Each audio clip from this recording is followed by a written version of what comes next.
लिखा है इन्हें, चलो सुनो, क्वेश्चन नंबर 16 करा रहा हूँ मैं, और ये सैंपल पेपर सोल्व करा रहा हूँ 2021-22 का, ठीक है। ये बेसिक का क्वेश्चन पेपर सोल्व करा रहे हैं, ठीक है। ये पार्ट 2 है जो मैं अभी सोल्व कराऊंगा। पहला देखो 16वां क्वेश्चन। 16 क्वेश्चन में लिखा है, वीडियो में ना तुम्हें क्वेश्चन मिल जाएगा, और अभी मैं पढ़ के भी समझा रहा हूँ, ठीक है। सब पे क्वेश्चन नहीं है, काम चलाओ अभी है। लिखता है in an isosceles triangle ABC, कहता है ABC एक आइसोसेलेस ट्रायंगल है। ABC एक आइसोसेलेस ट्रायंगल है जिसमें AB बराबर AC बराबर BC है। तो AC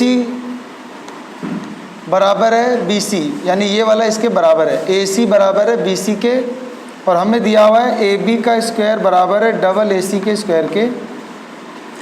फिर हमसे बोलता है the measure of angle C, आपको एंगल C का मान बताना है कितना होगा। हमें ये एंगल C का मान बताना है कितना होगा। तो आपके पास 4 ऑप्शन है, 30 डिग्री होगा, 45 डिग्री होगा, 60 डिग्री होगा या 90 डिग्री होगा। अब ध्यान से देखना, जो बच्चे पाइथागोरस वाला चैप्टर 6.5 पढ़ चुके हैं वो ये कर पाएंगे, तो वो अभी जिसको नहीं कराया गया है उसको करा दूंगा मैं, ठीक है। सुनो, तो क्या दिया हुआ है, ये दिया हुआ है AB का स्क्वायर बराबर 2AC का स्क्वायर, AB का स्क्वायर बराबर 2AC का स्क्वायर। तो देखो ध्यान से, AB का स्क्वायर बराबर ये जो 2AC स्क्वायर है ना, इसको मैं AC का स्क्वायर प्लस AC का स्क्वायर लिख सकता हूँ।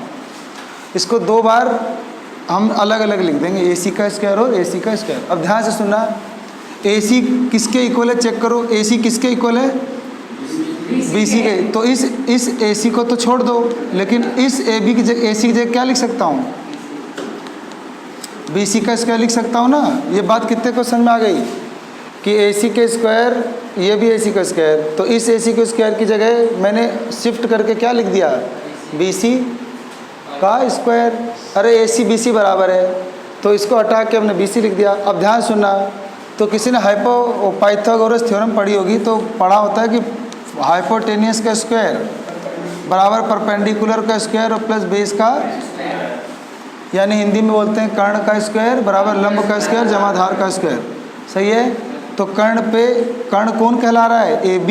तो AB मेरे लिए क्या हुआ, कर्ण यानी हाइपोटेनियस, और AC मेरे लिए परपेंडिकुलर हुआ, तो ये परपेंडिकुलर माने लंब हुआ, और मेरे लिए BC माने बेस, यानी ये मेरे लिए आधार हुआ ना।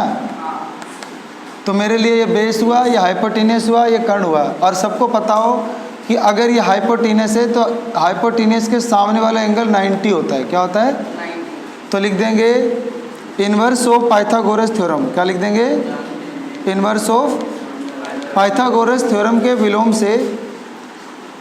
पाइथागोरस थ्योरम ये कहता है कि एक राइट एंगल ट्रायंगल है और उसके अंदर एक एंगल राइट एंगल है, तो राइट एंगल के सामने वाली भुजा हाइपोटेनियस होती है और इसका स्क्वायर परपेंडिकुलर का स्क्वायर प्लस बेस का स्क्वायर होता है। तो इसका उल्टा भी होता है, अगर ये हाइपोटेनियस का स्क्वायर बन जाए इन दोनों के स्क्वायर के सम के बराबर, तो ये हो जाता है 90। तो बताओ इन तीनों में से 90 कौन सा एंगल हुआ, C। तो हमें पूछा था एंगल C बताना है, तो एंगल C क्या हो जाता, 90 डिग्री। तो हमारा करेक्ट ऑप्शन हो जाएगा यहाँ पर D। तो आपका आंसर D हो जाएगा, सही है। बोलो आगे ना समझे सबको, हाँ तुम्हें आए समझे। उसके बाद देखो नेक्स्ट क्वेश्चन, ये लिखा है इफ -1 पर्सन है, if -1 is a zero, if -1 is a zero of polynomial px = x² -7x -8, तो then the other zero is, बोल रखा है कि ये एक बहुपद है px, इसका एक शून्य यानी एक 0 -1 है, तो दूसरा शून्यक निकालना है। देखो यहाँ पे x की पावर 2 है ना, तो 2 शून्यक होते हैं, 2 जीरोज होते हैं, एक जीरो तो दिया हुआ है, दूसरा जीरो निकालना है। तुम्हें आता है निकालना, आ जाओ निकालना, नहीं आता है। अरे एक जीरो तो तुम्हें दे रखा है, एक जीरो तुम्हें दे रखा है, एक जीरो और निकालना है। आता है किसी को तुम में से, तुम्हें आता है तो बैठ जा फिर। तो कैसे करेंगे ध्यान देखना, तो तुमने ना पढ़ा होगा कि एक फॉर्मूला होता है सम ऑफ जीरोस। क्या पढ़ा होगा? सम ऑफ यानी शून्यकों का योग। वो क्या होता है? माइनस बी बटा ए के बराबर होता है। शून्यकों का जो योग होता है ना वो माइनस बी बटे ए के बराबर होता है। अब क्या हो जाएगा? सम ऑफ जीरो, तो एक जीरो तो दे रखा है कि -1 और एक हमें निकालना है। मैंने उसे मान लिया x है। वो x मत मानो, x तो इधर है। मान लो दूसरा शून्य p है। क्या है वो? तो हो जाएगा -b बटा ए। तो किसी को पता है -b कहाँ मिलेगा? ये जो है ना ये होता है ना, इसका स्टैंडर्ड फॉर्म होता है ax² + bx + c = 0। कंपेयर करोगे तो a का मान 1 आ जाएगा, b का मान -7 आ जाएगा और c का मान -8 आ जाएगा। सही है? तो मुझे किसकी ज़रूरत है? -b, तो b की जगह -7 और बटे a का मान तो -1 + p बराबर ये माइनस प्लस का 7 हो जाएगा। 7 बटा 1 7 होता है। ये माइनस का 1 उधर जा क्या हो जाएगा? तो हमारा दूसरा शून्य क्या आ गया? 8। तो दूसरा शून्य क्या आ गया? प्लस का 8 आ रहा है। तो ऑप्शन नंबर डी करेक्ट हो जाएगा। सही है? इतना सिंपल क्वेश्चन नहीं आया तुम्हें। और सुनो अब अगला क्वेश्चन 18वां क्वेश्चन करा रहा हूँ मैं। सुनो, बहुत बढ़िया है। प्रोबेबिलिटी का क्वेश्चन है। प्रोबेबिलिटी को हिंदी में क्या बोलते हैं? प्रोबेबिलिटी को हिंदी में क्या बोलते हैं? प्रायिकता। वही क्वेश्चन है। देखो, कहता है in a throw of a pair of dice. हमने ना एक 2 जोड़ी पासा फेंका है। क्या फेंका है? तुम्हें पता है 2 जोड़ी पासा फेंकते हैं तो क्या क्या रिजल्ट आता है, क्या क्या आउटकम्स आता है? तो जब 2 पासा फेंकते हैं तो एक दो मतलब देखो 2 पासे फेंके ना, मान लो पहले पे 1 आता रहे तो बाकी दूसरे पे क्या आएगा? 1 से 6 तक आएगा। तो पहला आएगा 1 तो दूसरा भी 1, पहला 1 तो दूसरा 2, पहला 1 दूसरा 3, फिर 1 4, 1 5 और 1 6।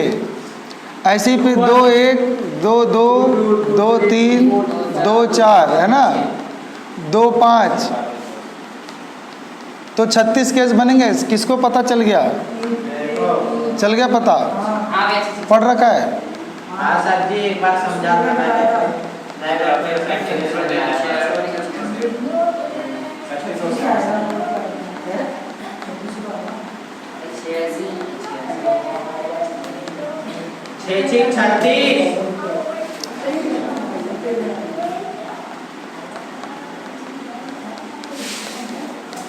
तो बोल रखा था कि हमने 2 पासों को या 2 डाइस को एक साथ फेंका था पेयर में।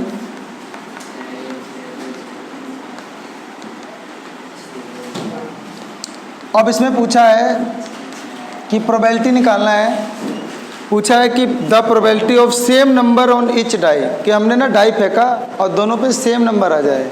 बताओ, 2 डाई फेंका और दोनों पे सेम नंबर कितनी बार आ सकते हैं? भाई 6 बार आ सकते हैं। या तो 1 1 आएगा या 2 2 आएगा, तभी ना सेम होंगे। 3 3 आएगा तो सेम हो जाएगा, 4 4 सेम, 5 5 सेम, 6 6 सेम। तो प्रोबेबिलिटी का फॉर्मूला याद है किसी को? बताओ। हाँ, अनुकूल परिणाम बटे कुल परिणाम, और इंग्लिश में number of favourable outcomes upon में टोटल नंबर ऑफ आउटकम। लिख के आ जाएगा आंसर 6 बटा, और टोटल कितने हैं ये? और ये कट जाएगा तो 1 बटा 6 आ जाएगा। सही है? अच्छा, कई बार ना ये मान लो पेपर में डिवाइड में नहीं दिया हो तो डेसिमल में देगा, तो इसे डिवाइड करके डेसिमल में भी निकाल सकते हो। अब यहाँ पे आ गया ऑप्शन नंबर ए। अगला क्वेश्चन है 19वां। ध्यान से सुनना, 19वां बहुत बढ़िया क्वेश्चन है। इसमें कहता है the mid point of point this and this is 2 6, तो then find the value of p + q। देखो, ये कह रहा है कि 2 पॉइंट है। मान लो ये a है 3p, 4, और एक पॉइंट है आपका, मान लो ये b है -2, 2q। ये दोनों पॉइंट का बोल रहा है ये मिड पॉइंट है। 2 और 6 क्या है उसका? Mid point. मैं इसको m से लिख देता हूँ है।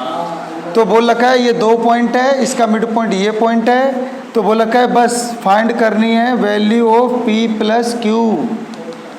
क्या इसके अंदर कहीं p दिखा तुम्हें? क्या q दिखा? उनका मान पता चल जाएगा तो ऐड कर दोगे तो आंसर आ जाएगा। अब ये मिड पॉइंट है तो फार्मूला मिड पॉइंट लेंगे ना। याद है तुम्हें मिड पॉइंट फार्मूला? बताओ मिड पॉइंट फार्मूला क्या होता है? x = m1 x2 + m2 x1। अरे लो यार, ऐसा और कोई पागल है? और कोई बताओ मध्य बिंदु का। x1 हाँ x2 हाँ बटे में m1 m2। अरे मिड पॉइंट फार्मूला भी नहीं पता। मिड पॉइंट फार्मूला आता है x1 प्लस x2 बटे 2 और y निकालने के लिए हो जाता है प्लस y2 बटे। तो बताओ ये मेरे लिए x1 y1 है और ये x2 और बीच में जो लिखा होता है वो xy है। तो x की जगह क्या लिखना है 2, इस y की जगह क्या लिखना पड़ेगा x1 x2 जोड़ना है। तो आगे वाला x1 होता है और ये x2 होता है, दोनों को जोड़ दूं तो 3p प्लस माइनस का 2 और बटे ये 2 इससे मल्टीप्लाई जाएगा तो 2 दूनी 6 और 2 दूनी 4 तो 3p और प्लस माइनस माइनस का 2। अच्छा माइनस का 2 इधर आ क्या हो जाएगा तो 4 और 6 कितना हो जाएगा 4 और 2 6 और बराबर 3p 3 से कट जाएगा 2। p का मान क्या आ गया p का मान तुम्हें दिखा 2 आ गया। पता चल गया कैसे आया कैसे आया। हाँ 3 के पारे से कट गया तो 2 आ गया। सुनो आप ये बताओ y1 y2 कहाँ है, इधर आओ तुम इधर आओ। y1 y2 बताओ कितना है। y1 ये रहा 4 और ये रहा 2 क्यू तो 4 जमा 2 क्यू और बटे 2 ये 2 कहाँ जाएगा यहाँ मल्टीप्लाई जाएगा तो 6 दूनी 4 जमा 2 क्यू 4 प्लस का इधर आकर बताओ 12 में से 4 घटाएंगे तो और 2 क्यू 2 से कट जाएगा तो लो p का मान 2 आ गया q का मान तो आंसर p q का मान निकाला था तो 2 जमा 4 6 हम 6 वाले ऑप्शन पे टिक लगा देंगे तो आपका b ऑप्शन करेक्ट हो जाएगा। बोलो आ गया ना समझ में। बोल रहा मुझे पता तो था मैं आया नहीं था। Hello question number 20। अरे क्वेश्चन नंबर 20 सुनो बोलता है बहुत बढ़िया क्वेश्चन है देखना। ये जो बच्चा बचपन से पढ़ता हो वो बता पाएगा ये।